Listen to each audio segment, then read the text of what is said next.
ദൈവത്തിൻ്റെ വിലയേറിയ നാമം വാഴ്ത്തപ്പെടുമാറാകട്ടെ. ഈ അനുഗ്രഹിക്കപ്പെട്ട സന്ദർഭത്തിനായി ഞാൻ ദൈവത്തിന് സ്തോത്രം ചെയ്യുന്നു.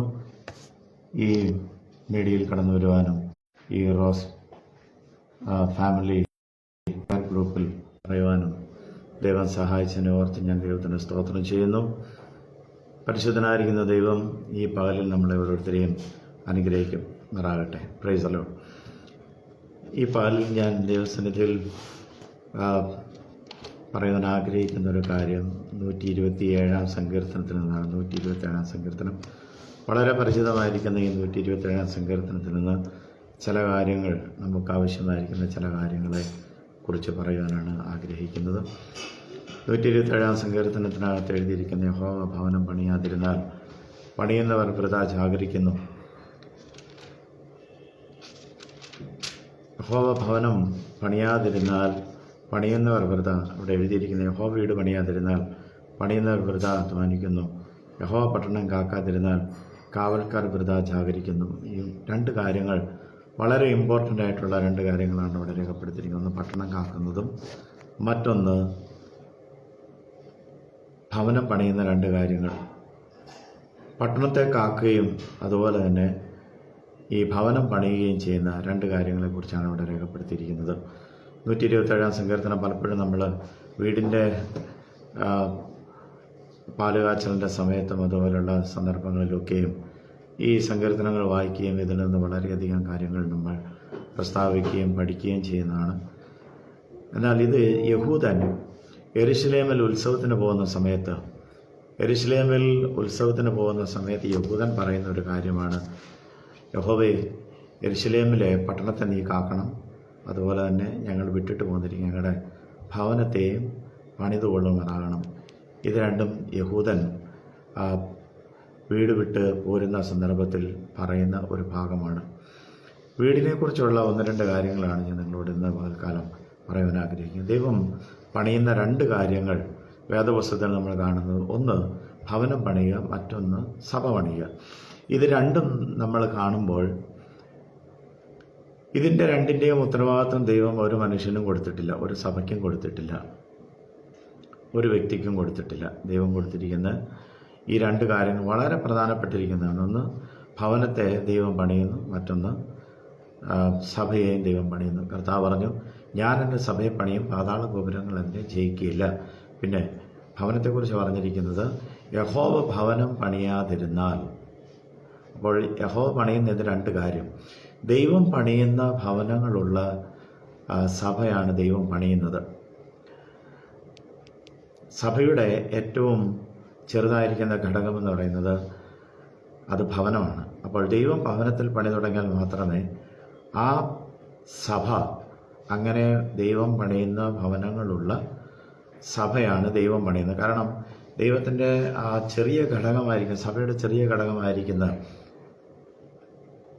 വീട് പണിയുവാൻ ദൈവത്തിന് കഴിയുന്നില്ലെങ്കിൽ, ദൈവത്തിന് സാധിക്കുന്നില്ലെങ്കിൽ, പിന്നെ അങ്ങനെ കൂടി വരുന്ന ആൾക്കാരുടെ സഭയെ ദൈവം പണിയത്തില്ല. അപ്പോൾ ഞാൻ എൻ്റെ സഭയെ പണിയും, പാതാള ഗോപുരങ്ങൾ ജയിക്കില്ല എന്ന് പറഞ്ഞതിൻ്റെ അർത്ഥം, പാതാള ഗോപുരങ്ങൾ ജയിക്കാതെ ഇരിക്കുന്ന ഒരു സഭ ഉണ്ടാകണമെങ്കിൽ പാതാള ഗോപുരത്തെ ജയിക്കുന്ന ഭവനങ്ങളുണ്ടായിരിക്കണം അവിടെ. അപ്പോൾ വീടിൻ്റെ പണി ദൈവമാണ് ചെയ്യേണ്ടത്. അപ്പോൾ വീടിൻ്റെ പണി ദൈവം ചെയ്യുമ്പോൾ എന്തു ചെയ്യും? ആ ഭവനങ്ങൾ കൂടുന്ന സഭയെ ദൈവം പണിയും. അതിൻ്റെ മുകളിൽ പാതാള ഗോപുരങ്ങൾ ഒരിക്കൽ പോലും ജയിക്കുകയില്ല. വിശുദ്ധ വേദപുസ്തകത്തിൻ്റെ ആരംഭം മുതൽ നമ്മൾ നോക്കുമ്പോൾ ഈ വീടെന്നുള്ള കാര്യത്തെക്കുറിച്ച് അവിടെ എഴുതിയിരിക്കുന്ന ഹൗസ്, ആദ്യം പറഞ്ഞത് ഹൗസ് ഓഫ് ഗോഡ് എന്ന് എഴുതിയിരിക്കുന്നത്, ദൈവത്തിൻ്റെ ഭവനം എന്നാണ് അവിടെ ആദ്യം എഴുതിയിരിക്കുന്നത്, ദൈവത്തിൻ്റെ ഭവനം. അപ്പോൾ ദൈവത്തിൻ്റെ ഭവനത്തെക്കുറിച്ചാണ് തുടങ്ങുന്നത്. ഉൽപ്പത്തി പുസ്തകം 28-ാം അധ്യായം അതിൻ്റെ 17-ാമത്തെ വാക്യത്തിൽ, യാക്കോബ് തൻ്റെ ഭവനം വിട്ട് ഓടിപ്പോകുന്ന വഴിയിൽ അവൻ രാത്രിയായപ്പോൾ ഒരു കാട്ടിലെത്തി. അവിടെ രാത്രിയായി. അവനൊരു കല്ല് തലേണയായി എടുത്തു വെച്ച് അവൻ എന്ത് ചെയ്യുന്നു? അവൻ അവിടെ കിടന്നുറങ്ങുന്നു. അപ്പോൾ അവിടെ നമ്മൾ ഉൽപ്പത്തി പുസ്തകം 28-ാം അധ്യായത്തിനകത്ത് വായിക്കുന്ന, താൻ ഓടിപ്പോകുന്ന വഴിയിൽ ദൈവം അവന് പ്രത്യക്ഷപ്പെടുന്ന ആ സ്ഥലത്തിന് അവൻ ബേഥേൽ എന്ന് പേര് വെക്കുന്നു. ആ സ്ഥലത്തെക്കുറിച്ച് ഇപ്രകാരമാണ് എഴുതിയിരിക്കുന്നത്, അപ്പോൾ യാക്കോബ് ഉറക്കമുണർന്ന്, യഹോവ ഈ സ്ഥലത്തുണ്ട്, സത്യം, ഞാനും അതറിഞ്ഞില്ല എന്ന് പറഞ്ഞു. അവൻ ഭയപ്പെട്ട്, ഈ സ്ഥലം എത്ര ഭയങ്കരം, ഇത് ദൈവത്തിൻ്റെ ആലയം, മലയാളത്തിൽ ദൈവത്തിൻ്റെ ആലയം എന്ന് എഴുതി, ഇംഗ്ലീഷിൽ ഹൗസ് ഓഫ് ഗോഡ് എന്ന് എഴുതിയിരിക്കുന്നത്. അപ്പോൾ ഭവനം എന്നുള്ള, ഹൗസ് എന്നുള്ള പദം നമ്മളിവിടെ ആദ്യമായിട്ട് കാണുന്നത്. ഹൗസ്, അത് ദൈവത്തിൻ്റെ ഹൗസ് എന്നാണ് എഴുതിയിരിക്കുന്നത്, ദൈവത്തിൻ്റെ ഭവനം എന്നാണ് അവിടെ എഴുതിയിരിക്കുന്നത്. അപ്പോൾ യാക്കോബ് കിടന്നുറങ്ങിയ ആ സ്ഥലം അത് ബഥേലായിരുന്നു. യാക്കോബ് അത് അറിഞ്ഞില്ല. യാക്കോബ് പറയണം, ഞാനോ അത് അറിഞ്ഞില്ല, ഇത് ദൈവത്തിൻ്റെ ഭവനമല്ലാതെ മറ്റൊന്നുമല്ല. അപ്പോൾ യാക്കോബ് തൻ്റെ കുടുംബത്തിൽ മാതാപിതാക്കളോട് ചേർന്ന് മാതാപിതാക്കളുടെ കാര്യങ്ങളൊക്കെയും അനുസരിച്ച് ജീവിച്ചു വന്ന യാക്കോബ് ഓടിപ്പോകുന്ന വഴിയിൽ ദൈവം യാക്കോബിന് ദർശനം കൊടുക്കുന്നു. യാക്കോബ് ആ വഴിയിൽ ഒരു സ്ഥലത്ത് എത്തി അവിടെ കല്ല് തലയണയായി വെച്ച് കിടന്നുറങ്ങി. ആ യാക്കോബ് പറയാണ്, അവൻ ദർശനം കണ്ടു കഴിഞ്ഞപ്പോൾ, ഇത് ദൈവത്തിൻ്റെ ഭവനം. ദൈവജനം പാർക്കുന്ന ഭവനങ്ങളെക്കുറിച്ച് ദൈവം ആഗ്രഹിക്കുന്നതും അതുതന്നെയാണ്. യാക്കോബ് ഒറ്റയ്ക്ക് പോകുന്നു, ഒന്നുമില്ല അവിടെ നമ്മൾ നോക്കിയാൽ ദൈവത്തിൻ്റെ ഭവനത്തിൽ ഒന്നുമില്ല. ലോകപരമായി നോക്കിയാൽ ഒരു കാര്യവും അവിടെയില്ല. ഒരു കല്ല് അവനെടുത്ത് തലയണയായി വെച്ചതല്ലാതെ. അപ്പോൾ ദൈവത്തിൻ്റെ സാന്നിധ്യം ഇറങ്ങുന്ന സ്ഥലം എന്ന് പറയുന്നത് നമ്മൾ പലപ്പോഴും ചിന്തിക്കുന്ന സ്ഥലത്തല്ല ദൈവ സാന്നിധ്യം ഇറങ്ങി വരുന്നത്.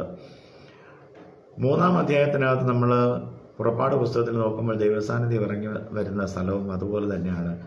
മോശ മരുഭൂമിയിൽ ദൈവത്തെ കാണുന്ന സ്ഥലവും ആ മുൾച്ചെടിയിൽ അവൻ ആടുകളെ മേയിച്ചു കൊണ്ട് പോകുമ്പോൾ അവൻ ദൈവത്തിൻ്റെ പർവ്വതമായ ഹോരേബ് വരെയും എത്തി.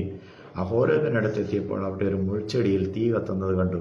ആ പ്രദേശം എന്ന് പറയുന്നത് ഒന്നുമില്ലാത്തൊരു സ്ഥലമാണ് അല്ലേ, അവിടെ മുൾച്ചെടിയുടെ മുകളിൽ തീ കത്തുന്നത് കണ്ടു. അപ്പോൾ ദൈവസാന്നിധ്യം ഇറങ്ങുന്ന സ്ഥലത്തൊന്നും നമ്മൾ കാണുമ്പോൾ വലിയതായിട്ടുള്ള കാര്യങ്ങളൊന്നുമില്ല. ആമേൻ. പുറപ്പാട് പുസ്തകത്തിൽ നമ്മൾ വായിക്കുമ്പോൾ ദൈവം മോശയുടെ ഒരു കാര്യം പറഞ്ഞു, മോശെ, നീ യാഗപീഠം പണിയുമ്പോൾ ആ യാഗപീഠത്തിൽ കല്ലുകളൊന്നും നീ ചെത്തി വെടിപ്പാക്കി വെക്കരുത്. മറ്റുള്ളവർ യാഗപീഠം പണിയുന്നത് പോലെ നീ ചെയ്യരുത്. നോർമലായിരിക്കുന്ന കല്ലുകൊണ്ട് എന്ത് ചെയ്യാനാണ് പറഞ്ഞത്? യാഗപീഠം പണിയുവാനായിട്ട്. പലപ്പോഴും നമ്മൾ അലങ്കരിച്ച് വെച്ചിരിക്കുന്ന, നമ്മൾ പലപ്പോഴും ചിന്തിക്കുന്ന സ്ഥലങ്ങളിലൊന്നുമല്ല ദൈവസാന്നിധ്യം ഇറങ്ങി വരുന്നത്. യാക്കോബ് ദൈവത്തിൻ്റെ സാന്നിധ്യം അനുഭവിച്ച് വെറും ഒരു സ്ഥലത്താണ് അവിടെ ദൈവം ഇറങ്ങി വന്നത്. അപ്പോൾ ദൈവത്തിന് ഇറങ്ങി വരാനായിട്ട് വലിയ ആകർഷകമായിരിക്കുന്ന കാര്യങ്ങളുടെ ഒന്നും ആവശ്യമില്ല. അതും ദൈവസാന്നിധ്യം ഇറങ്ങി വരുന്ന സ്ഥലവും തമ്മിൽ ഒരുപാട് വ്യത്യാസമുണ്ട്. ലോക ജനതയ്ക്ക് ദൈവത്തിൻ്റെ സാന്നിധ്യത്തെ കാണിക്കണമെങ്കിൽ പലവിധമായിരിക്കുന്ന അലങ്കാരങ്ങളും ജനത്തെ ആകർഷിക്കത്തക്ക രീതിയിലുള്ള കാര്യങ്ങളൊക്കെയും ഉണ്ട്. എന്നാൽ ദൈവത്തെ അതുകൊണ്ടൊന്നും ആകർഷിക്കാൻ സാധ്യമല്ല. യാക്കോബ് ഈ സ്ഥലത്ത്, ബഥേലിൽ ആ സ്ഥലത്ത് എത്തി അവൻ രാത്രിയിൽ അവിടെ കിടന്നു ഉറങ്ങി. അപ്പോൾ അത് ദൈവത്തിൻ്റെ ഭവനം, ദൈവത്തിൻ്റെ ഭവനമല്ലാതെ മറ്റൊന്നുമല്ല. അതിനോടനുബന്ധിച്ച് തന്നെ യാക്കോബ് ഒരു കാര്യം പറയുന്നുണ്ട്, ഇത് സ്വർഗത്തിൻ്റെ വാതിൽ ആകുന്നു. This is the gate of heaven എന്ന് എഴുതിയിരിക്കുന്നത്. ദൈവം പണിയുന്ന ഭവനം, ആ ദൈവം പണിയുന്ന ഭവനം എന്ന് പറയുന്നത് that is A gate of heaven. അത് ദൈവത്തിൻ്റെ, സ്വർഗത്തിൻ്റെ വാതിലാണ്, ഗേറ്റ് ഓഫ് ഹെവൻ. അപ്പോൾ ദൈവം പണിയുന്ന ഭവനങ്ങളെല്ലാം നാം വളരെ ശ്രദ്ധിക്കേണ്ട ഒരു കാര്യം, നമ്മുടെ ഭവനങ്ങളൊക്കെയും ദൈവം പണിയുവാൻ നമ്മൾ ഏൽപ്പിച്ചു കൊടുത്തു കഴിഞ്ഞാൽ that is A gate of heaven ആണ്, ഗേറ്റ് ഓഫ് ഹെവൻ. അമൻ. അവിടെ സ്വർഗ്ഗദൂതന്മാർ കയറുകയും ഇറങ്ങുകയും ചെയ്യുവാൻ. ലോകത്തിലെ കാര്യങ്ങളെ കൊണ്ട് നമ്മുടെ ഭവനങ്ങളെ നിറയ്ക്കുന്നതല്ല ഇമ്പോർട്ടൻ്റ് ആയിരിക്കുന്ന കാര്യം. നമ്മുടെ ലോകത്തിലെ വിദേശ വസ്തുക്കളെ കൊണ്ടും ലോകപരമായിരിക്കുന്ന കാര്യങ്ങളെ കൊണ്ടൊക്കെയും നമ്മുടെ ഭവനങ്ങളെ നിറയ്ക്കുന്ന കാര്യങ്ങളെക്കുറിച്ച് നമ്മൾ പലപ്പോഴും ആകുലചിത്രമാണ്. ഈ കാര്യത്തിലാണ് നമ്മൾ വളരെയധികം ശ്രദ്ധിക്കുന്നത്. നമ്മുടെ ഭവനങ്ങളിൽ എന്തൊക്കെ വിവിധങ്ങളായിരിക്കുന്ന വിദേശ സാധനങ്ങൾ, ലോകത്തിൻ്റെ പല കാര്യങ്ങൾ, ഇതൊക്കെ കൊണ്ടുവന്ന് നമ്മൾ എന്ത് ചെയ്യുക? നമ്മളങ്ങ് ഭവനങ്ങളെ നിറയ്ക്കുക. ദൈവത്തിൻ്റെ സാന്നിധ്യം എന്ന് പറയുന്നത് അതുകൊണ്ട് ഇറങ്ങി വരുന്ന ഒരു കാര്യമല്ല ദൈവസാന്നിധ്യം എന്ന് പറയുന്നത്. ദൈവസാന്നിധ്യം നമ്മുടെ ലോകപരമായിരിക്കുന്ന കാര്യങ്ങളെ കൊണ്ടൊന്നും നിറയ്ക്കാനില്ല. ലോത്തിൻ്റെ ഭവനത്തെക്കുറിച്ച് നമുക്കറിയാം. അബ്രാഹാമിൻ്റെ ഭവനം, അബ്രാഹാം ഒരു കൂടാരത്തിലാണ് വസിച്ചിരുന്നത്. 18-ാം അധ്യായം ഉൽപ്പത്തി പുസ്തകത്തിൽ വായിക്കുമ്പോൾ അതിനകത്തൊന്നുമില്ല. ലോത്ത് എന്ന് പറയുന്ന പട്ടണത്തിലാണ് താമസിക്കുന്നത്. ലോത്ത് പട്ടണത്തിൽ വസിക്കുക. അപ്പോൾ സാധാരണമായി നമ്മൾ നോക്കുമ്പോൾ പട്ടണത്തിൽ വസിക്കുന്ന ലോത്തിൻ്റെ ഭവനത്തിൽ ആ സോതോമിൻ്റെതായിരിക്കുന്ന എല്ലാ സുഖ സൗകര്യങ്ങളും അതിനകത്തുണ്ട്. കാരണം സോതോം അന്ന് ആ കാലത്ത് വളരെ സമൃദ്ധിയിൽ നിൽക്കുന്ന ഒരു സ്ഥലമാണ്. അപ്പോൾ സോതോമിൽ ലോത്ത് പാർക്കുമ്പോൾ സോതോമിൻ്റെ സകല കാര്യങ്ങളും ആ കുടുംബത്തിനകത്തുണ്ട്. Price the Lord. അവിടേക്ക് 2 ദൂതന്മാർ സോതോമിൻ്റെ നാശത്തെക്കുറിച്ച് പറയാൻ വേണ്ടി ചെന്നപ്പോൾ നമ്മളവിടെ കാണുന്ന ഒരു കാര്യമുണ്ട്. അവിടെ ദൂതന്മാർ ഈ കാര്യത്തെക്കുറിച്ച് പറയുമ്പോൾ ലോത്ത് പറയുകയാണ്, നീ ഞങ്ങളുടെ കുടുംബത്തിൽ വന്ന് ഞങ്ങളോടൊപ്പം പാർക്കണം. അപ്പോൾ എന്താ പറഞ്ഞത്? ദൂതന്മാർ പറഞ്ഞത്, വേണ്ട, ഞങ്ങൾ ഈ സ്ട്രീറ്റിൽ താമസിച്ചോളാമെന്നാണ്. എന്താ അതിൻ്റെ അർത്ഥം? The street is better than your home. ഈ തെരുവ് നിൻ്റെ വീടിനേക്കാൾ ശ്രേഷ്ഠമാണ്. അനേക ക്രൈസ്തവ കുടുംബങ്ങൾ, വിശ്വാസ കുടുംബങ്ങളെല്ലാം നമ്മൾ നോക്കിയാൽ the street is better than our home. No പ്രാർത്ഥന, ഒന്നുമില്ല, പ്രാർത്ഥനയില്ല. നമുക്ക് തോന്നിയ രീതിയിലുള്ള ഒരു ജീവിതം. നമ്മുടെ കുടുംബത്തെക്കുറിച്ച് നമുക്ക് എപ്പോഴും ഒരു ബോധ്യം ഉണ്ടായിരിക്കണം. ദിസ് അല്ലെങ്കിൽ ഗേറ്റ് ഓഫ് ഹെവൻ. നമ്മളിവിടെ ചെയ്യുന്ന പ്രാർത്ഥനകളും സ്തുതികളെല്ലാം കേൾക്കുവാൻ സ്വർഗ്ഗദൂതന്മാർ കയറുകയും ഇറങ്ങുകയും ചെയ്യുന്നു. അത് പത്രോസ് അപ്പോസ്തലൻ പറയുമ്പോഴും അപ്രകാരമാണ് പറയുന്നത്. അവർ കുനിഞ്ഞു നോക്കുന്നു, ദൂതന്മാർ കുനിഞ്ഞു നോക്കുന്നു. യാക്കോബിൻ്റെ സമയത്ത് ദൂതന്മാർ ഇറങ്ങി വരികയും സ്വർഗത്തോളം എത്തുന്ന ഒരു കോവണി. പ്രിയമുള്ളവരെ, നമ്മുടെ വീടിനകത്ത് സ്വർഗത്തിൻ്റെ ഒരു കോവണി ഉണ്ടാകണം. അതിലൂടെ സ്വർഗത്തിൽ ദൂതന്മാർ കയറുകയും ഇറങ്ങുകയും ചെയ്യുമ്പോൾ നമ്മുടെ വേദനകൾക്കും ദുരിതങ്ങൾക്കും പ്രതികൂലങ്ങൾക്കെല്ലാം മാറ്റമുണ്ടാകും. എബ്രാഹാമിൻ്റെ ഭവനത്തിൽ വരുവാനും എബ്രാഹാമിനോട് കൂടെ വസിക്കുന്നതിന് സ്വർഗ്ഗദൂതന്മാർക്ക് യാതൊരു മടിയുമില്ലായിരുന്നു. ആധുനിക കൂടെ താമസിക്കുന്ന ലോത്തിൻ്റെ ഭവനത്തെക്കുറിച്ച് പറയുന്നത്, അവൻ ഞങ്ങൾക്ക് തോന്നുന്നത് നിൻ്റെ ഭവനത്തിൽ വസിക്കുന്നതിനേക്കാൾ നല്ലത് ഈ സ്ട്രീറ്റാണെന്നാണ്. നമ്മുടെ ഭവനത്തെക്കുറിച്ച് ദൈവം എന്താ പറയുന്നത്? നമ്മുടെ കുടുംബങ്ങളെക്കുറിച്ച് ദൈവം എന്താ പറയുന്നത്? അവൻ സ്ട്രീറ്റാണോ അതോ നമ്മുടെ ഭവനമാണോ ദൈവം താമസിക്കുവാൻ ഇഷ്ടപ്പെടുന്നത്? പ്രിയമുള്ളവരെ, നമ്മുടെ ഭവനങ്ങളിൽ ദൈവം പണിയുന്ന ഭവനങ്ങൾ, ദൈവം പണിയുക എന്ന് പറഞ്ഞാൽ അവിടെ ഭർത്താവിനെ പണിയണം, ഭാര്യയെ പണിയണം, കുഞ്ഞുങ്ങളെ പണിയണം. ഭാര്യ ഭർത്താവിന് കീഴ്പ്പെട്ട് ജീവിക്കണം, ഭർത്താവ് ഭാര്യയെ സ്നേഹിച്ച് ജീവിക്കണം. രണ്ടുപേരും ചേർന്ന് കുഞ്ഞുങ്ങളെ പഠിപ്പിക്കണം. കുഞ്ഞുങ്ങളെ സ്നേഹിച്ച് അവർക്ക് വേണ്ട ആത്മീയ കാര്യങ്ങളെല്ലാം പറഞ്ഞു കൊടുത്ത് അങ്ങനെ ഒരു ആത്മീയ ചൈതന്യമുള്ളൊരു ഭവനമാകുമ്പോൾ ആ ഭവനത്തെയാണ് ദൈവം പണിയുന്നത്. ഭാര്യയും ഭർത്താവും കുഞ്ഞുങ്ങളും ചേർന്ന് വസിക്കുന്ന ഭവനം. നമുക്കെല്ലാം ദൈവം ഉത്തരവാദിത്തങ്ങൾ തന്നിട്ടുണ്ട്. ഭാര്യയ്ക്ക് ഭാര്യയുടെ ഉത്തരവാദിത്തമുണ്ട്, ഭർത്താവിന് ഭർത്താവിൻ്റെ ഉത്തരവാദിത്തമുണ്ട്, കുഞ്ഞുങ്ങൾക്ക് കുഞ്ഞുങ്ങളുടെ ഉത്തരവാദിത്തമുണ്ട്. ഇതൊന്നും ചെയ്ത് തീർക്കാതെ, ഇതൊന്നും ചെയ്യാതെ ദൈവമേ ഞങ്ങളുടെ ഭവനത്തെ പണിയണമെന്ന് പറഞ്ഞാൽ ദൈവം പണിയത്തില്ല. ഏതാണ്ട് 99% നമ്മുടെ കുടുംബങ്ങളെല്ലാം തകർന്നു കിടക്കുകയാണ്. നമ്മുടെ കുടുംബങ്ങൾ തകർന്നു പോകാനുള്ള കാരണം നമ്മുടെ കർത്തവ്യങ്ങൾ നമ്മൾ നിർവഹിക്കാത്തത് കൊണ്ടാണ്. നമ്മുടെ കർത്തവ്യങ്ങൾ നിർവഹിക്കാതെ വരുമ്പോഴെന്താ സംഭവിക്കുന്നത്? ആ ഭവനത്തെ ദൈവം പണിയുന്നില്ല. ദൈവം പണിയാതെ പോകുമ്പോഴെന്താ പറയുന്നത്? ഡിസ്പ്യൂട്ട് ലാൻഡായി മാറും. അതിൽ തർക്കങ്ങളാവും. അതിൽ പ്രവർത്തിക്കുന്നത് ദൈവമായിരിക്കത്തില്ല, അതിൽ പിശാചായിരിക്കും പ്രവർത്തിക്കുന്നത്. പ്രിയമുള്ളവരെ, നമ്മൾ നമ്മുടെ ഭവനത്തെക്കുറിച്ച് വളരെ കൺസേൺ ഉള്ളതായിരിക്കണം. നമ്മുടെ ഭവനത്തെ ഒരിക്കൽ പോലും ഈ സ്ട്രീറ്റിനെ കമ്പയർ ചെയ്ത് പറയുവാൻ ഇടയായിത്തീരരുത്. സ്വർഗത്തിലെ ദൂതന്മാർ ദൈവം ഒരിക്കലും പറയരുത്, ദ സ്ട്രീറ്റ്, ഈ ചൗക്കി, ഈ നാൽക്കവല, ഈ സ്ഥലം, ഈ തെരുവ് നിൻ്റെ ഭവനത്തെക്കാൾ ഞങ്ങൾക്ക് താമസിക്കുവാൻ യോഗ്യമാണ്. ദൈവദൂതന്മാർക്ക് കയറുവാനും ഇറങ്ങുവാനും പറ്റിയ ഒരു കുടുംബമായിരിക്കണം നമ്മുടെ കുടുംബം. ദൈവം ഇറങ്ങി വരുവാനും നമ്മളുടെ കൂടെ വസിപ്പാനും താമസിക്കുന്ന ഒരു ഭവനമായിരിക്കണം നമ്മുടെ ഭവനം. ആമേൻ. ഇത് ദൈവത്തിൻ്റെ ഭവനത്തെ, നമ്മൾ പാർക്കുന്ന ഭവനത്തെ ദൈവത്തിൻ്റെ ഭവനമാക്കാം. സ്വർഗത്തിൻ്റെ ഗേറ്റ് ആക്കുവാൻ കഴിയും. അതുപോലെ തന്നെ നരകത്തിൻ്റെ ഗേറ്റ് ആക്കുവാനും കഴിയും. ഇത് രണ്ടും നമ്മുടെ കയ്യിലായിരിക്കണം. നീതിവചനത്തിനകത്ത് നമ്മൾ വായിക്കുമ്പോൾ, സദൃശവാക്യത്തിനകത്ത് നമ്മൾ വായിക്കുമ്പോൾ ഇപ്രകാരമാണ് എഴുതിയിരിക്കുന്നത്. അവളുടെ ഭവനത്തെക്കുറിച്ച് സദൃശവാക്യം അതിൻ്റെ 7-ാം അധ്യായത്തിൻ്റെ ഒടുവിലത്തെ വാക്യത്തിൽ എഴുതിയിരിക്കുന്നത്, 7-ാം അധ്യായത്തിൻ്റെ ഒടുവിലത്തെ വാക്യം, സദൃശവാക്യത്തിൽ ഇപ്രകാരമാണ് എഴുതിയിരിക്കുന്നത്. അവിടെ ഒരു ഭവനത്തെക്കുറിച്ച് ഇപ്രകാരമാണ് എഴുതിയിരിക്കുന്നത്. ആ ഭവനം എന്താണെന്നോ ആ ഭവനത്തെ സ്ഥിതിയെക്കുറിച്ചാണ് പറഞ്ഞിരിക്കുന്നത്. അവളുടെ വീട് പാതാളത്തിലേക്കുള്ള വഴിയാകുന്നു. Praise the Lord. അവളുടെ വീട് പാതാളത്തിലേക്കുള്ള വഴിയാകുന്നു, അത് മരണത്തിൻ്റെ അറകളിൽ ചെന്നെത്തുന്നു. ഹല്ലേലൂയ. പ്രിയമുള്ളവരെ, പല കുടുംബങ്ങളും it is not a gate of heaven, but it is a gate of hell. Believers' family, believers' houses, most of our houses are not a gate of heaven, but a gate of hell. പാതാളത്തിൽ പോകാനുള്ള വഴി വേറെ എവിടെയും ചെന്ന് ചോദിക്കണ്ട. ക്രൈസ്തവ കുടുംബങ്ങൾ ക്രിസ്തുവിനെ സേവിക്കുന്നവരുടെ ഭവനത്തിൽ ലോകപരമായിരിക്കുന്ന കാര്യങ്ങൾ നടക്കുമ്പോൾ അതെന്തായിത്തീരുന്നു? അത് നരകത്തിൻ്റെ വാതിലായിത്തീരുന്നു. നരകത്തിലേക്കുള്ള വഴി, പാതാളത്തിലേക്കുള്ള വഴിയായിത്തീരുന്നു. ഈ 7-ാം അധ്യായത്തിനകത്ത് ദൈവവഴിയിട്ട് പോയിരിക്കുന്ന അവരുടെ ഭവനത്തെക്കുറിച്ച് അവിടെ എഴുതി. അവളുടെ വീട് പാതാളത്തിലേക്കുള്ള വഴിയാണ്. അവളുടെ വീട്ടിൽ ചെന്ന പാതാളത്തിലേക്കുള്ള വഴി ആരും ചോദിക്കാതെ തന്നെ അവിടെ നടക്കുന്ന പ്രവൃത്തികൾ കൊണ്ട് മനസ്സിലാക്കുവാൻ കഴിയും. ഓരോ വിശ്വാസിയുടെയും ഭവനം അത് ദൈവത്തിൻ്റെ ഭവനമാണ്. ദൈവം വസിക്കുന്നത്. ദൈവം സ്വർഗത്തിലല്ല വസിക്കുന്നത്, ദൈവം നമ്മളോടുകൂടെ വസിക്കുന്നത്. ഞാനും നിങ്ങളും താമസിക്കുന്ന ഭവനത്തിൽ ദൈവം വസിക്കുന്നത്. അപ്പോൾ നമ്മുടെ ഭവനങ്ങളെ നമുക്ക് സ്വർഗത്തിൻ്റെ ഗേറ്റ് ആക്കുവാൻ കഴിയും. Same time we can make as a gate of hell. അപ്പോൾ അതങ്ങനെ ആക്കാൻ കഴിയുന്നത്? ആവർത്തന പുസ്തകം 23-ാം അധ്യായത്തിനകത്ത് കാര്യം എഴുതിയിട്ടുണ്ട്. ആവർത്തന പുസ്തകം 23-ാം അധ്യായത്തിൻ്റെ അതിൻ്റെ 14-ാമത്തെ വാക്യത്തിനകത്ത് വായിക്കുമ്പോൾ അവിടെ എഴുതിയിരിക്കുന്നത്, നിന്നെ രക്ഷിപ്പാനും നിന്നെ വിടുവിപ്പാനും നിൻ്റെ യഹോവയായിരിക്കുന്ന ദൈവം എന്ത് ചെയ്യുന്നു, നിന്റെ പാളയത്തിന് മധ്യത്തിൽ നടക്കുന്നെന്ന് അവിടെ എഴുതിയിരിക്കുന്നു. 23-ാം അധ്യായത്തിൻ്റെ 14-ാമത്തെ വാക്യം, നിന്റെ ദൈവമായ യഹോവ നിന്നെ രക്ഷിക്കുവാനും. ദൈവം നമ്മുടെ വീടിനകത്ത് ഇറങ്ങി വരുന്നത് നമ്മളെ രക്ഷിക്കുന്നതിന് വേണ്ടിയാണ്. നമ്മൾ ആധുനിക ഭവനങ്ങളിൽ നമ്മുടെ കുഞ്ഞുങ്ങൾ വിദേശത്തായിരിക്കും. നമ്മുടെ കുഞ്ഞുങ്ങളെല്ലാം നമ്മൾ പാർക്കുന്നതും നമ്മൾ ജോലി ചെയ്യുന്നതും ഒക്കെ വിവിധ മറ്റുള്ളവരുടെ മുമ്പിലൊക്കെ ആയിരിക്കും. എന്നാൽ സ്വർഗത്തിൽ ദൈവം നമ്മളെക്കുറിച്ച് ആഗ്രഹിക്കുന്ന ഒരു കാര്യമുണ്ട്. എന്താണെന്ന് ചോദിച്ചാൽ, നമ്മുടെ ഭവനത്തിൽ ഇറങ്ങി വരുവാനും നമ്മളോടുകൂടെ വസിക്കുവാനുമാണ് ദൈവം ആഗ്രഹിക്കുന്നത്. ദൈവം നമ്മളോട് കൂടെ വസിക്കുവാൻ ആഗ്രഹിക്കുന്നത്.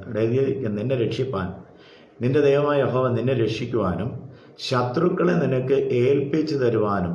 ഏൽപ്പിച്ചു തരുവാനെന്ന് പറഞ്ഞാൽ അവിടെ എഴുതിയിരിക്കുന്നത്, അവിടെ ഇപ്രകാരമാണ് എഴുതിയിരിക്കുന്നത്, since the Lord your God walk in the midst of your camp to deliver you and to defeat your enemies before you. നമ്മുടെ ശത്രുക്കളെ നമ്മളെ കൊണ്ട് ഡിഫീറ്റ് ചെയ്യാനാണ്. That much power God has given to us. അപ്പം നമ്മളെക്കൊണ്ട് ഈ ശത്രുവിനെ തകർക്കുവാൻ നമ്മുടെ കുടുംബത്തിനകത്താണ്. ആദ്യം നമ്മുടെ കുടുംബത്തിനകത്ത് ഇരുന്ന് നമ്മുടെ ശത്രുവിനെ തകർക്കണം. Hallelujah. Husband, wife and children together pray and make your house as a house of God. ദൈവത്തിൻ്റെ ഭവനമാക്കണം. But you can defeat your enemy. നിന്റെ ശത്രുവിനെ നിനക്ക് തോൽപ്പിക്കുവാൻ കഴിയും. If you are unable to defeat your enemy in your home, hallelujah, totally we fail.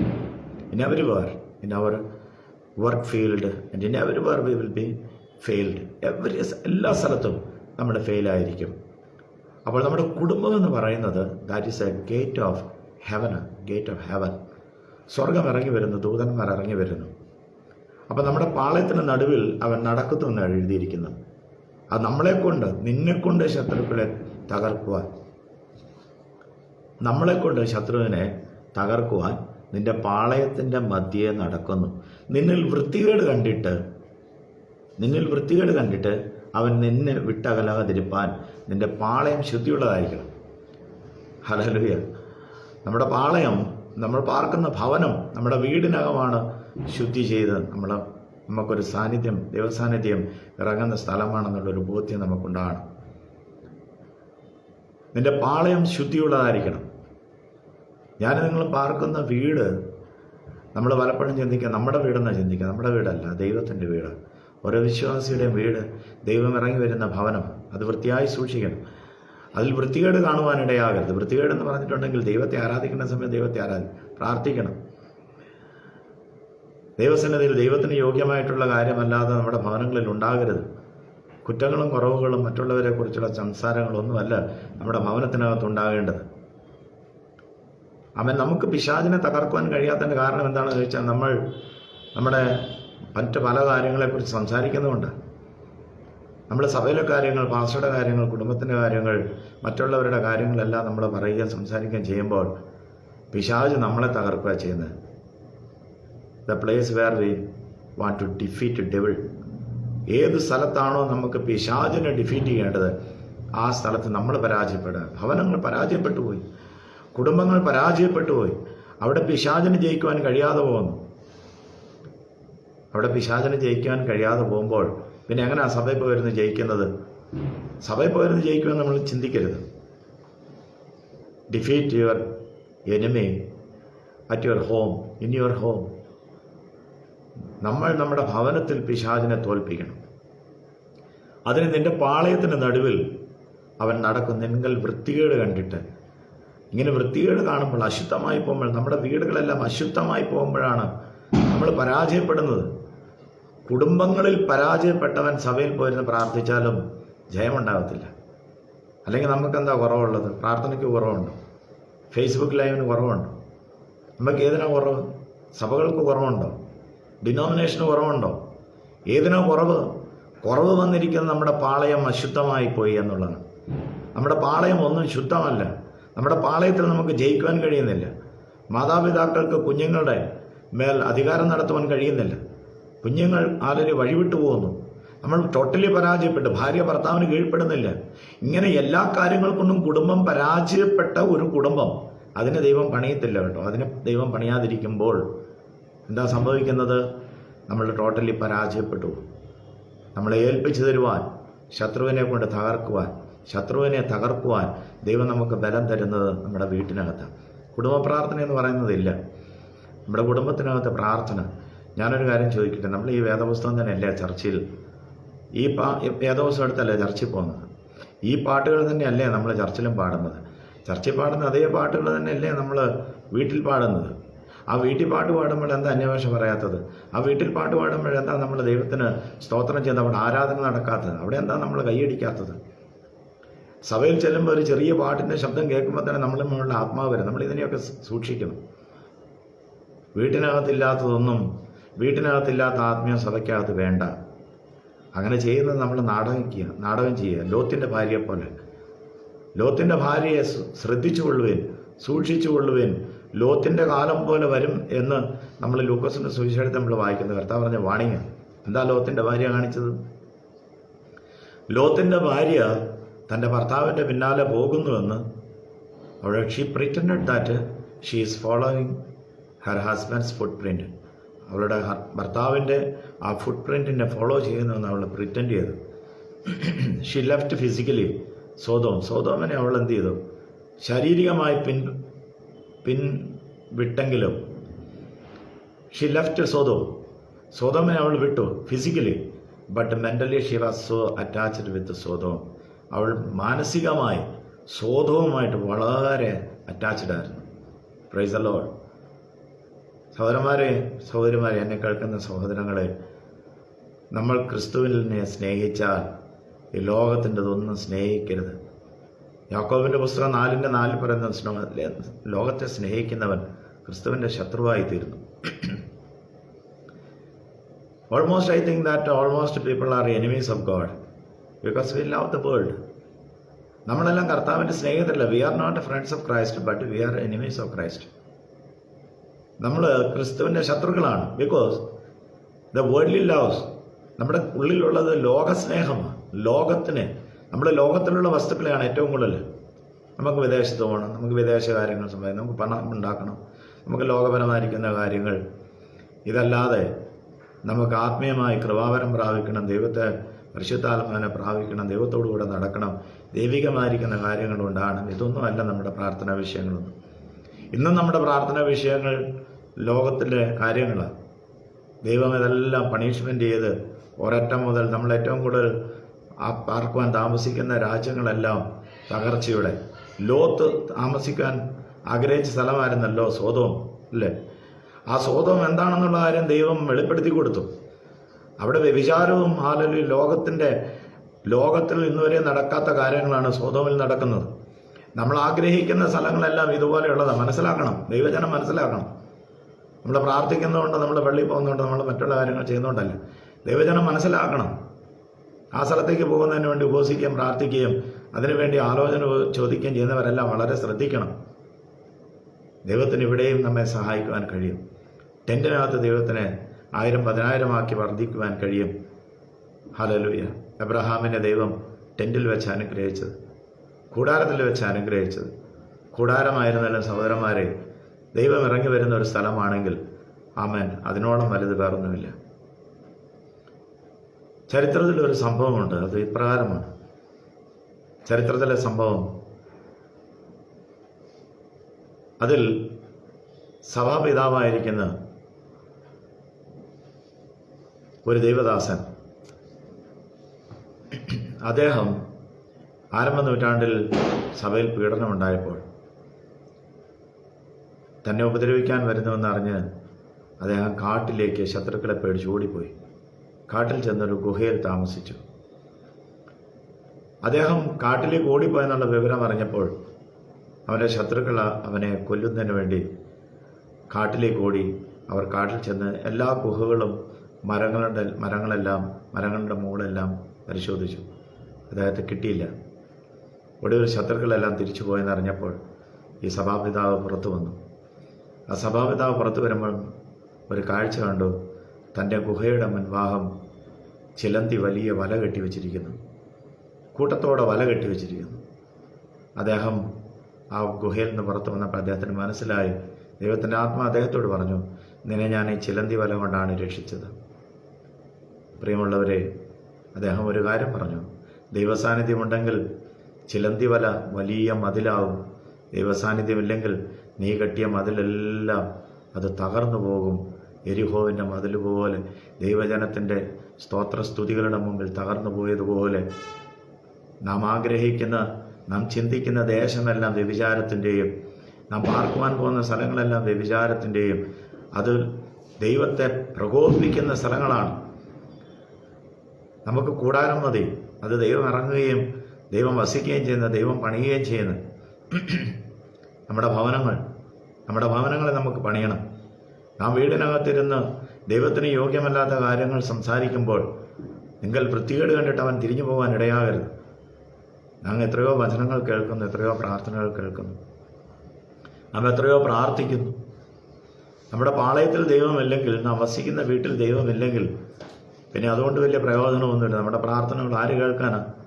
നമ്മെ രക്ഷിക്കുകയും നമ്മെ വിടുവിക്കുകയും ചെയ്യുന്നവൻ നമ്മുടെ പാളയത്തിൽ വരുന്നില്ല എങ്കിൽ, എന്നെ കേൾക്കുന്ന എൻ്റെ സഹോദരങ്ങൾ, ഒരു കാര്യം ദൈവത്തോട് ഇന്ന് പ്രാർത്ഥിച്ചാൽ, ദൈവമേ നീ എൻ്റെ ഭവനത്തിൽ വസിച്ചാലും മതി. മാതാപിതാക്കൾ തിരഞ്ഞെടുക്കുന്ന വഴിയാണ് നമ്മുടെ കുഞ്ഞുങ്ങളുടെ മുകളിലും വരുന്നത്. അറിയാമോ? വിശുദ്ധ വേദപുസ്തകത്തിൽ നമ്മൾ കാണുന്നുണ്ട്, രണ്ട് അഭിഷിക്തർ തമ്മിൽ വഴക്ക് കൂടുന്ന കാര്യം. അത് ദാവീദും ശൗലും. രണ്ടുപേരും അഭിഷിക്തരെ ദൈവം അഭിഷേകം ചെയ്തു. നമ്മുടെ നാട്ടിൽ നടക്കുന്ന ഒരു കാര്യം, രണ്ടുപേരും അഭിഷിക്തരാ. ആരാ കുറവുള്ളത്? ശൗലിനെ അഭിഷേകം ചെയ്തു, ദാവീദിനെ അഭിഷേകം ചെയ്തു. രണ്ടുപേരും തമ്മിൽ പൊരിഞ്ഞ ബഹളം. നമ്മൾ 1 ദിനവൃത്താന്ത പുസ്തകം 3-ാം അധ്യായത്തിലും പിന്നെ 2 ശമൂവേലിൻ്റെ പുസ്തകം 3-ാം അധ്യായത്തിലും വായിക്കുമ്പോൾ ഇപ്രകാരം എഴുതിയിരിക്കുന്നത്, ശൗലിൻ്റെ ഗൃഹവും ദാവീദിൻ്റെ ഗൃഹവും തമ്മിൽ യുദ്ധമുണ്ടായിരുന്നു. രണ്ടുപേർ തുടങ്ങിയത് ഭവനങ്ങളിലേക്ക് പോയി. രണ്ട് അഭിഷിക്തന്മാർ തുടങ്ങിയ മത്സരം, ഒരുവനെ ഒടുക്കുവാൻ നോക്കിയ മത്സരം, അത് പിന്നീട് വേദപുസ്തകത്തിൽ പരിശുദ്ധാത്മാ പറയുന്ന ഭവനങ്ങൾ തമ്മിലായെന്ന് എഴുതിയിരിക്കുന്നത്. അഭിഷിക്തനെതിരായി സംസാരിക്കുമ്പോൾ, അഭിഷിക്തനെതിരായി കൈ ഉയർത്തുമ്പോൾ നീ ശ്രദ്ധിച്ചു കൊള്ളണം, അത് പിന്നീട് നിന്റെ ഭവനത്തിലേക്കാണ് ഇറങ്ങി വരുന്നത്. ഭവനങ്ങൾ തമ്മിൽ, ദാവീദിൻ്റെ ഭവനവും ശൗലിൻ്റെ ഭവനവും തമ്മിൽ യുദ്ധം നടന്നു. വളരെ ദീർഘകാലം യുദ്ധം നടന്നുവെന്ന് എഴുതിയിരിക്കുന്നത്. ശൗലിൻ്റെ ഭവനം ശിഥിലീകരിച്ചു പോയി, ദാവീദിൻ്റെ ഭവനം പ്രബലപ്പെട്ടു എന്ന് എഴുതിയിട്ടുണ്ട്. 3 മുതലുള്ള വാക്യങ്ങൾ താഴേക്ക് വായിക്കുമ്പോൾ അവിടെ ദാവീദിൻ്റെ 19 പുത്രന്മാരെക്കുറിച്ച്, ദിനവൃത്താന്ത പുസ്തകമായി 19 പുത്രന്മാരെക്കുറിച്ച് അവിടെ എഴുതിയിട്ടുണ്ട്. അവരെല്ലാം പ്രബലമായി. എന്നാൽ ശൗലിൻ്റെ കുടുംബത്തിൽ വീരന്മാരും ശൂരന്മാരെല്ലാം ഉണ്ടായിരുന്നു. നമ്മൾ വായിക്കുമ്പോൾ ആ വീരന്മാരും ശൂരന്മാരെല്ലാം അപ്പൻ ചെയ്ത പ്രവൃത്തി മുഖാന്തരം, ശൗൽ ചെയ്ത, അഭിഷിക്തനെതിരെ കരമുയർത്തിയതുകൊണ്ട്, അഭിഷിക്തനെതിരെ വാളുയർത്തിയതുകൊണ്ട്, അഭിഷിക്തനെതിരെ ഹല്ലേലൂയ ശബ്ദമുയർത്തിയതുകൊണ്ട് അവൻ്റെ തലമുറകൾക്കെല്ലാം തകർച്ച വന്നുപോയി. വേറൊരു അഭിഷിക്തന് നേരെ നീ കരമുയർത്തരുത്. അഭിഷിക്തന് നേരെ വാ പിളർക്കരുത്. അഭിഷിക്തന് നേരെ കൈ ചൂണ്ടരുത്. അതെല്ലാം നിന്റെ ഭവനത്തിലേക്കും നിന്റെ തലമുറയിലേക്കും തിരിച്ചു വരും. വേദപുസ്തകം നമ്മൾ അങ്ങനെ പഠിപ്പിക്കുന്നു. നമ്മൾ വായിക്കുമ്പോൾ ശൗലിൻ്റെ സേനാപതി, അവൻ്റെ കയ്യിൽ കുന്തവും വാളും പരിചയം എല്ലാം ഉണ്ടായിരുന്നു. പക്ഷേ ഒരു പട്ടി, ഒരു നായ ചത്തതുപോലെ അവൻ ചത്തുപോയി. അബ്നേറിനെ കുറിച്ചാണ് പറയുന്നത്. ശൗലിൻ്റെ കുടുംബത്തിൽ ജനിച്ച അബ്നേർ, നീ ഒരു നീചനെ പോലെ മരിച്ചു പോയത് എന്ത്? അഭിഷിക്തന്മാരുടെ തലമുറകൾ നശിച്ചു പോകുന്നതിൻ്റെ പിന്നിലെ പുറകിലത്തെ കാര്യം അത്. അബ്നേറിൻ്റെ കയ്യിൽ കുന്തമുണ്ട്, പരിചയമുണ്ട്, അവൻ്റെ കയ്യിൽ എല്ലാം ഉണ്ട്. പക്ഷെ നീചനെ പോലെ തകർന്നു പോയത് അഭിഷിക്തന് നേരെ കരമുയർത്തിയിട്ടുണ്ട്. ഭവനങ്ങൾ ശിഥിലീകരിക്കുന്നു, ഭവനങ്ങൾ തകർന്നു പോകുന്നു. എന്നെ കേൾക്കുന്ന എൻ്റെ പ്രിയ സഹോദരന്മാരെ, ഒരു വായ്ക്കൊരു പൂട്ടും ഒരു താക്കോലും ഇന്ന് രാത്രി എന്നെ കേൾക്കുന്ന സഹോദരങ്ങൾ വെച്ചുകൊള്ളണം. എൻ്റെ വായ് തുറക്കുവാൻ പാടുള്ളതല്ല. അത് നമ്മുടെ തലമുറകളുടെ മുകളിലേക്ക് വരുന്നത്. അബ്നേറിനെ കുറിച്ച് പറയുന്ന, അബ്നേർ ശൗലിൻ്റെ കുടുംബത്തിൽ ജനിച്ചവൻ. അവൻ്റെ കയ്യിൽ വാളുണ്ടായിരുന്നു, പരിചയമുണ്ടായിരുന്നു. നല്ല പ്രയോജനം ചെയ്തോ? നമ്മുടെ തലമുറകൾക്ക് നല്ല വിദ്യാഭ്യാസം കൊടുക്കുന്ന, വിദേശത്ത് അയക്കുന്നു. നമ്മുടെ തലമുറകളെ നമ്മൾ പല കാര്യങ്ങളിൽ അയക്കുന്നു. നീ ഇവിടെ ഇരുന്ന് അഭിഷിക്തനെതിരായിട്ട് വാ പിളർന്നാൽ അബ്നേറിൻ്റെ കയ്യിലെ പരിചയവും കുന്തവും പ്രയോജനത്തിൽ വരത്തില്ല. വളരെ ശ്രദ്ധിച്ചു കൊള്ളണം. നമ്മുടെ തലമുറകൾക്ക് കൊടുത്തിരിക്കുന്ന വിദ്യാഭ്യാസം, നമ്മുടെ തലമുറകളെ നമ്മൾ വിദേശത്ത് അയച്ചിരിക്കുന്നത് പ്രയോജനപ്പെടണമെങ്കിൽ നിന്റെ വായ അടഞ്ഞിരിക്കണം. അഭിഷിക്തനെതിരെ നീ വാ തുറക്കാൻ പാടുള്ളതല്ല. പ്രിയമുള്ളവരെ, രണ്ടുപേർ തുടങ്ങിയ, അഭിഷിക്തന്മാർ തുടങ്ങിയത് കുടുംബത്തിലേക്ക് പോയി. ഒരുവൻ്റെ കുടുംബം ശിഥിലീകരിച്ചു പോയി. ദാവീദിൻ്റെ കുടുംബം, അവരുടെ മക്കൾ പ്രബലനാകുവാനുള്ള കാരണം എന്താണെന്ന് ചോദിച്ചാൽ അഭിഷിക്തന് നേരെ വാ തുറക്കാഞ്ഞതുകൊണ്ടാണ്. അവൻ അഭിഷിക്തനല്ലയോ എന്നുള്ള ഭയം അവൻ്റെ മേലുണ്ടായിരുന്നു.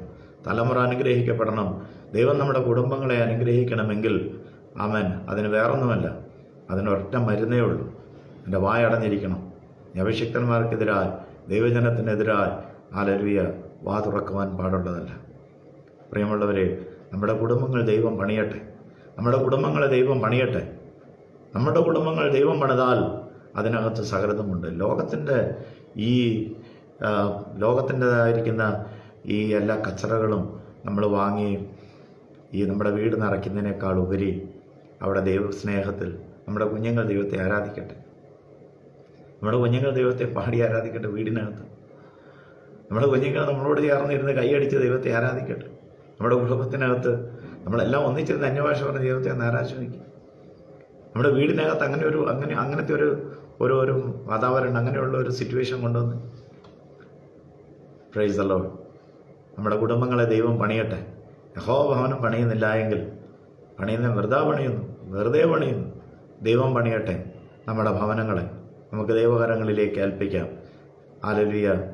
ദാവീദിൻ്റെ കുടുംബം പോലെയും ദാവീദിൻ്റെ സൈന്യത്തെക്കുറിച്ച് അവിടെ എഴുതിയിരിക്കുന്നത്, ദാവീദിൻ്റെ സൈന്യത്തിൽ ദിനംപ്രതി ദൈവം ചേർത്തെന്ന് എഴുതിയിരിക്കുന്ന ആൾക്കാരെ ദിനംപ്രതി കൊണ്ടുവന്നു. ഞാൻ ഈ കഴിഞ്ഞ ദിവസം ചിന്തിച്ചപ്പോൾ ഒരു കാര്യം എനിക്ക് മനസ്സിലായി. എൻ്റെ മോൻ ഈ കഴിഞ്ഞ ദിവസം എന്നോട് പറഞ്ഞു, പപ്പ എനിക്ക് വേണ്ടി പ്രാർത്ഥിക്കണം, മാനസികമായി എനിക്ക് വളരെ പ്രയാസം തോന്നുന്നുണ്ട്. ഞാൻ അവനോട് പറഞ്ഞു, നീ ചിന്തിക്കുന്നതിനേക്കാൾ ഉപരി ദൈവം നമുക്ക് വേണ്ടി ചിന്തിക്കുന്നുണ്ട്. ദൈവം ചെയ്യുന്നത് വലിയ വലിയ കാര്യങ്ങൾ കൊണ്ടല്ല. നീ ചിന്തിക്കുന്ന എഡ്യൂക്കേഷനും നീ ചിന്തിക്കുന്ന കാര്യങ്ങളൊക്കെയും ദൈവം ചെയ്തു തരും. പക്ഷെ നിൻ്റെ വിദ്യാഭ്യാസം കൊണ്ടോ നിൻ്റെ കാര്യങ്ങൾ കൊണ്ടോ അല്ല ചെയ്യുന്നത്. ദൈവത്തിൻ്റെ ഒരു ചെറിയ വടി മതി ഇസ്രായേൽ ജനത്തെ മുഴുവനും രക്ഷിച്ചെടുക്കുവാൻ കഴിയും. ഒരു ചെറിയ ശബ്ദം മതി യെരിഹോവിൻ്റെ മതിലുകളെ തകർത്ത് നിൻ്റെ മുൻപിലുള്ള ദുർഘടങ്ങളെ നീക്കും. പക്ഷെ നീ ദൈവത്തോടു കൂടെ നിൽക്കണം. Price the Lord. ഹല്ലേലൂയ. നാം ലോകപരമായി ചിന്തിക്കുന്ന കാര്യങ്ങൾ കൊണ്ടൊന്നും ദൈവം ദൈവജനത്തിന് വിടുതൽ കൊടുക്കത്തില്ല. നിൻ്റെ ഒരു ചെറിയ ശബ്ദം, ദൈവം പണിയുന്ന ഭവനത്തിലിരുന്ന് നീ പ്രാർത്ഥിക്കുമ്പോൾ ആ ദൈവിക ശബ്ദം, ആ ദൈവശബ്ദം മാത്രം മതി യെരിഹോവിൻ്റെ മതിലുകൾ നിനക്ക് തകർക്കുവാൻ കഴിയും. അതിനാ ദൈവം നിൻ്റെ കൂടാരത്തിനകത്ത് നടക്കുന്നത്. യോഹന്നാന്റെ സുവിശേഷം 14-ാം അധ്യായം 23-ാമത്തെ വാക്യത്തിൽ, എന്നെ സ്നേഹിക്കുന്നവൻ എൻ്റെ കൽപ്പനകളെ പ്രമാണിക്കും. ദൈവത്തെ സ്നേഹിക്കുന്നെന്നുള്ളത് എൻ്റെ പ്രമാണമാണ്.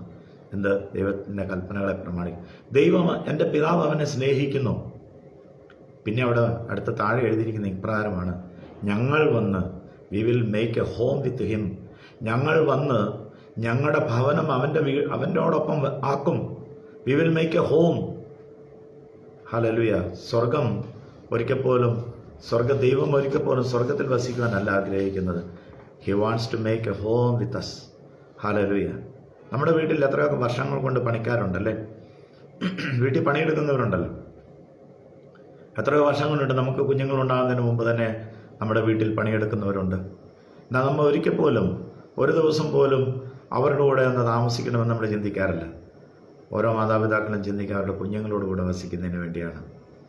വെളിപ്പാട് പുസ്തകം അവസാനിക്കുന്ന ഇങ്ങനെയാണ്, അരുതരുത്, ഞാൻ നിൻ്റെയും ഈ വചനത്തിലെ പ്രമാണങ്ങളെ പ്രമാണിക്കുന്നവൻ്റെ സഹവൃത്തിനത്രേ ദൂതൻ ഇതെല്ലാം കാണിച്ചെന്നപ്പോൾ യോഹന്നാൻ അവൻ്റെ മുമ്പിൽ മുട്ടുകുത്തിയപ്പോഴാണ് പറഞ്ഞത്, അരുതരുത്, ഞാൻ നിൻ്റെ സഹവൃത്യനാണ്, നിൻ്റെ വേലക്കാരനാണ്, നിൻ്റെ കാര്യങ്ങൾ ചെയ്യാൻ വന്നിരിക്കുകയാണ്. അപ്പോൾ സ്വർഗത്തിലെ ദൂതന്മാരെ കുറിച്ച് വേദപുസ്തകം നമ്മളോട് പറയുന്നത് അവരെല്ലാം ആരാ? നമുക്ക് സേവ ചെയ്യുവാൻ നിർത്തിയിരിക്കുന്ന സേവകാത്മാക്കളെന്ന് എബ്രായ ലേഖനത്തിൽ പറഞ്ഞിരിക്കുന്നത്. അപ്പോൾ ആ സേവകരോട് കൂടെ താമസിക്കുവാനല്ല ദൈവം ആഗ്രഹിക്കുന്നത്. He wants to live with his children. അവൻ്റെ മക്കളോടുകൂടെ, യേശുക്രിസ്തുവിൻ്റെ രക്തത്താൽ വീണ്ടെടുക്കപ്പെട്ട തൻ്റെ മക്കളോടുകൂടെ വസിക്കുവാനാണ് സ്വർഗത്തിലെ ദൈവം ആഗ്രഹിക്കുന്നത്. Price the Lord. ഹല്ലേലൂയ. എന്നോട് നിങ്ങളോടും കൂടെ വസിക്കാൻ. Price the Lord. ലാക്കോങ്കരോടും സ്വർഗത്തിൽ ആയിരക്കണക്കിന് ലക്ഷക്കണക്കിന് സ്വർഗദൂതന്മാരുണ്ട്. ആമേൻ. God doesn't want to stay with them, but he wants to stay with his children. ഹല്ലേലൂയ. അവൻ്റെ കുഞ്ഞുങ്ങളോടുകൂടെ വസിക്കുവാൻ, അവൻ്റെ മക്കളോടുകൂടെ വസിക്കുവാൻ. ആമേൻ. Can you make a hallelujah home?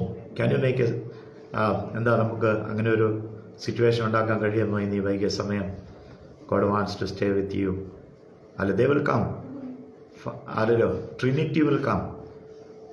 Amen. We will come and make a home with him. അവനോടൊപ്പം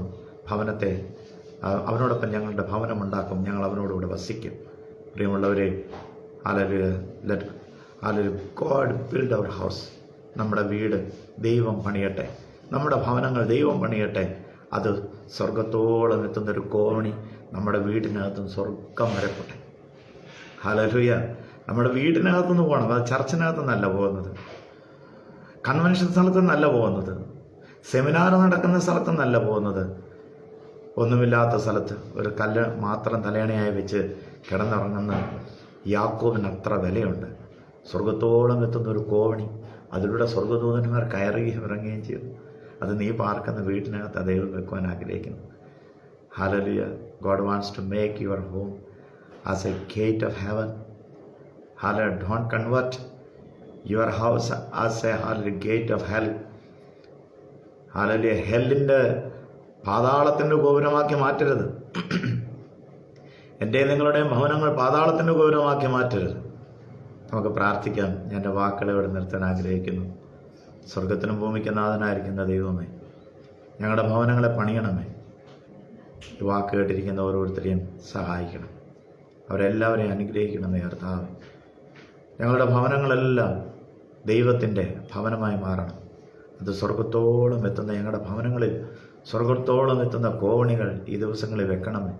സ്വർഗദൂതന്മാർ കയറുകയും ഇറങ്ങുകയും ചെയ്യുന്ന സ്ഥലമായി മാറണം കർത്താവേ. ഈ ലോകത്തിൻ്റെതൊന്നും ഞങ്ങളുടെ ഭവനങ്ങളിൽ വേണ്ട. ലോകത്തിൻ്റെ ആധുനിക സൗകര്യങ്ങളൊന്നും ഞങ്ങളുടെ ഭവനങ്ങളിൽ വേണ്ട. ഞങ്ങൾക്ക് സ്വർഗത്തിലെ ദൂതന്മാർ കയറുകയും ഇറങ്ങുകയും ചെയ്യുന്ന ആ ദൈവിക സാന്നിധ്യം ഞങ്ങൾക്ക് മതി. ഞങ്ങളുടെ കുഞ്ഞുങ്ങൾക്കും അത് മതി. അതിനായി ഞങ്ങളെ സഹായിക്കണം യേശുവിൻ്റെ നാമത്തിൽ. Price the Lord. Thank you very much.